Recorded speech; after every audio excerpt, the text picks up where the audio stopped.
이제는 집값이 올랐으면 집을 팔지 않아도 세금을 내는 그런 시대가 됐습니다. 안녕하세요. 재테크 읽어주는 파일럿입니다.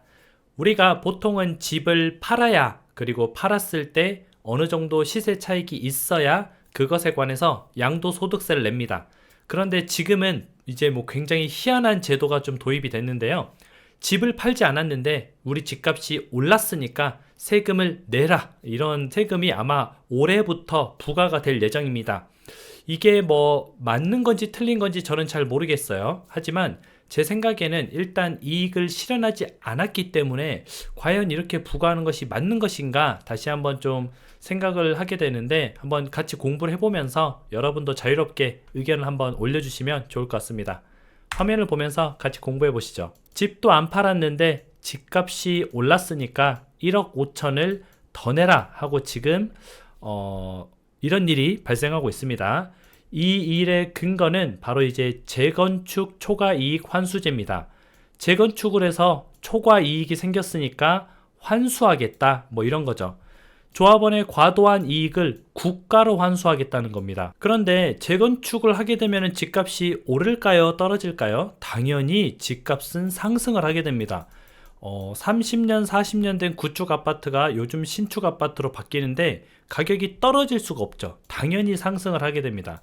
그런데 그 상승분이 너무 과도하다라고 생각이 되면은 국가로 환수하겠다, 이런 뜻인데, 이거는 약간은 좀 그런 것 같아요. 왜냐면 재건축을 하게 되면 상당폭 집값이 좀 올라가거든요. 재건축을 하면서 조합원들이 자기 돈도 들어가기도 하고요. 여러 가지 좀 오랜 시간에 걸쳐서 머리도 좀 아프고 이렇게 하는데, 이거를 초과 이익을 환수하겠다, 이렇게 나온 건데요. 방식은 이렇습니다. 현재 가격에서 지금 거래되고 있는 가격에서 만약에 거래가 없다면은 한국부동산원에 의뢰해서 가격을 책정합니다. 정상 상승분, 그러니까 시, 군, 동, 이런 곳의 정상 상승분을 참고해서 원래 다른 데는 이 정도 올랐어, 그렇기 때문에 이 정도는 인정해 줄게, 그건 빼는 거죠. 그리고 개발 비용도 뺍니다. 그래서 나머지 비용은 너무 과도하게 지금 집값이 여긴 높다, 그래서 부과 기준에 따라서 이제 부과를 하는 거죠. 금액에 따라서 이제 부과가 좀 되는 거죠. 그래서 지금 이런 형식으로 이루어지고 있고, 결국은 주변에 이제 시의 평균보다 더 많이 올라가면은 환수하겠다, 이런 뜻인 거죠. 실은 이 제초안이 2006년부터 좀 시작이 됐었습니다. 근데 한다 했다가 안 한다 했다가, 왜냐면 이게 지금 저도 얘기를 하고 있지만 좀 말이 안 되는 제도입니다. 아직 매매를 하지 않았는데, 팔지 않았는데 많이 올랐으니까 내라, 이거죠. 그럼 주식도 팔지 않았지만 많이 올랐으니까 미리 내라, 그럼 이런 거랑 똑같죠. 나중에 집값이 떨어지면, 나중에 주식 가격이나 집값이 떨어지면 어떡할 것인가, 다시 돌려주는 것인가, 이 부분도 우리가 좀 체크를 해봐야 돼요. 근데 이런 내용이 없단 말이죠. 이런 내용이 있으면 인정이 되는데, 집값이 떨어졌을 때를 생각하지 않고 집값은 무조건 우상향한다는 전제가 깔려 있는 거예요. 그러면 여기서부터가 조금 잘못됐죠. 정부가 그러면 집값을 우상향을 예측하는 것이냐, 아니면은 집값이 떨어졌을 때도 반환을 해줘야 되는 거 아니냐, 이런 부분들에 좀 보완이 필요하다고 보고요. 아무튼 지금은 계속 미뤄졌었는데, 지금 2025년이니까 2006년부터 19년 만에 지금 한다 했다 안 한다 했다가 시행을 하는 거죠. 올해 3월 달부터 시행이 됐고요. 전국에 67개 단지가 부과 대상이 됐습니다. 조건은 조금 완화가 됐어요. 전에는 이제 111개 단지였는데 이 조건이 조금 완화가 되다 보니까 67개 단지로 줄기는 했습니다. 그 이제 부과의 1번 타자는 바로 이제 반포의 센트레빌인데요. 1억 5천만 원 부과가 예상되고 있고요.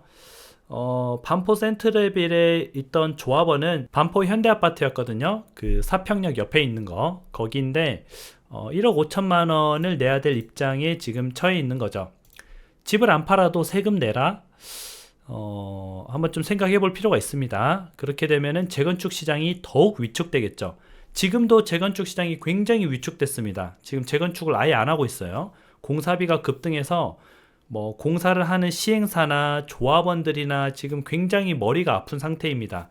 그래서 지금 재건축이 잘 안 되고 있는데, 재건축을 했을 때 너네가 집을 팔지 않았지만 돈을 벌었으니까, 번 건지 아닌지는 잘 모르겠지만 아무튼 돈을 내라, 뭐 이렇게 돼 있는 거고요.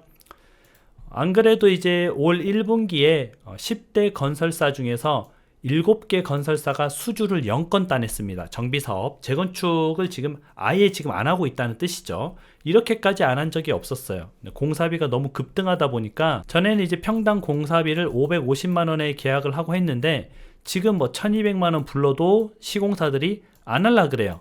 야, 그거 해서 좀 손해 날 것 같은데, 지금 뭐 자재비, 인건비 얼마나 올랐는데 그 정도는 못해, 더 줘야 돼, 한 1500 줘야 돼, 이렇게 얘기를 하니까 조합원 입장에서는 야, 뭐야, 지금 내가 부담해야 되는 분담금이 갑자기 3배가 뛰어버렸네.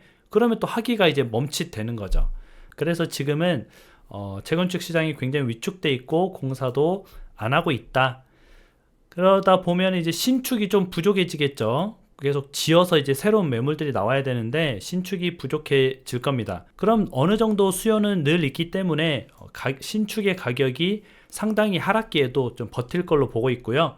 구축보다는 신축을 조금 노리는 게 괜찮을 것 같다라고 이제 개인적으로 계속 말씀을 드리고 있고, 여기서 말하는 구축은 이제 재건축을 바라보는 구축, 이게 아니고요. 그냥 어설픈 구축입니다. 뭐 15년 된 아파트, 13년 된 아파트, 뭐 이런 어설픈 아파트들, 재건축을 바라보기엔 너무 많이 남았고, 그렇다고 해서 신축이라고 보기엔 너무 낡았고, 이런 아파트들인데, 이런 것보다는 조금 이제 연식이 뭐 아예 신축 이런 건 아니더라도 준 신축까지 뭐 한 7년 차까지는 조금 안쪽으로 들어오는 것이 좋지 않나, 그렇게 보고 있고요.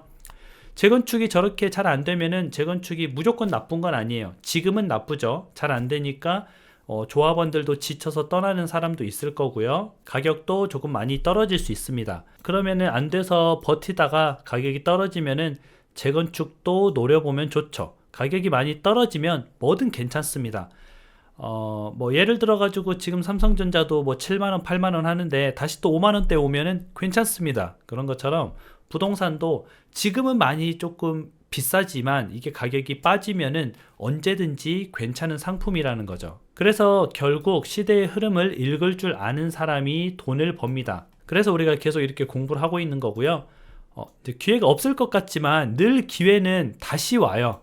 그런데 우리가 이제 욕하면서 쳐다만 보고 그냥 지나쳐 갔을 뿐인데, 이번에는 또 우리가 잘 공부하고 준비를 해서 부동산이 적정량 어느 정도 떨어지면은 내 집 마련을 해야겠다, 그 순간을 위해서 계속 좀 노려봐야겠다, 이렇게 접근하면은 좋을 것 같아요. 그리고 제초안 같은 경우도 뭐 제가 재건축 아파트를 가지고 있어서 그런 게 아닙니다. 저는 없습니다. 근데 그런 걸 떠나서, 그러니까 올랐으니까 돈을 내라, 그러면 떨어지면 돌려줘야 되는 거 아니에요? 이제 그런 부분들이 보완이 돼서 정말 합리적으로 부과가 된 거면은 괜찮지만, 뭐 이게 가격이 항상 오르는 게 아니거든요. 올랐다가 떨어졌다가 올랐다가 떨어졌다 하는 건데, 그러면 이제 떨어지는 부분에 대해서는 뭐 어떻게 책임을 질 것이냐, 이런 부분이 안 나와 있기 때문에 그런 거고요. 뭐 그런 부분을 수정해서 다시 나온다면은 제초안 같은 경우도 뭐 그렇게 나쁜 제도는 아니다, 이렇게 생각이 됩니다. 그래서 오늘 방송은 여러분들과 같이 이렇게 제초안에 대해서 한번 이야기를 나눠봤고요. 여러분들의 의견을 자유롭게 올려주시기 바랍니다. 그럼 오늘 하루도 행복한 하루 보내세요. 다음에 다시 만나요.